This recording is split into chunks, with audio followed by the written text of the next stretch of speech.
it leads to concern. Thankfully, what we've seen with most Americans, aside from rushing to dollar stores and supermarkets for toilet paper, is a sense of calm and relative compliance. By this time, just going around New York City, a lot of folks have been staying at home. Sure, a lot of us have been out and about. There's different definitions of staying at home. I've gone shopping. I've met friends in the park and kept my distance. I've actually even gone to physical therapy, and there's been social distancing being practiced there. But in general, even as people ride public transportation, people are keeping their distance. And it's that kind of collective leadership that's important. Leadership isn't only one person, one leader, one oligarchic group of people. It's all of us. It's all of us working together. Community leadership is important, and it's not always clear. It's not always laid out and with rules and regulations. It's us seeing a problem, seeing who's on a similar page. We don't have to be on the same page, and wanting to work towards an end goal. It exceeds politics. It transcends it completely. And what I've been seeing is most people really working together around this city. And I hope that's been the case around the country.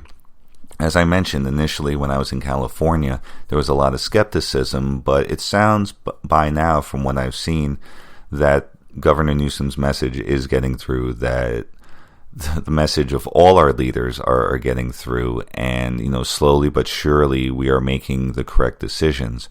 Sure, you're going to have people who don't listen, and it might be groups of people who don't listen or are not as concerned, whether they're on spring break or just out about in the street.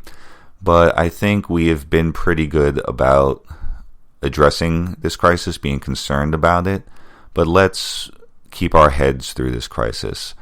Let's look towards leadership that we trust, and not just because they agree with our opinion, just because we should be looking towards them based on information, fact, what makes sense.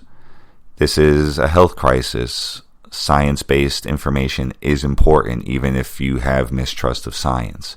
So we need to be looking to our leaders, our doctors, and working together to overcome this situation. And however that looks like, we don't know. We don't know if it's going to be another 2 weeks, 2 months, or longer.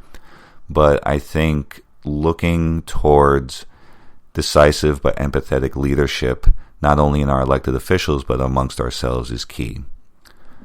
That's all for this episode of POV. I thank you for listening, and I appreciate your patience on this in terms of releasing episodes, and I really hope you enjoyed this format. I know it's just me speaking, but it's been a pleasure to share with you. I'm doing okay so far. I have not shown any symptoms. Hopefully I don't have an asymptomatic condition, or the virus is not dormant in me, and I hope all of you are well and that your families are well, and to be speaking to you soon. Take care.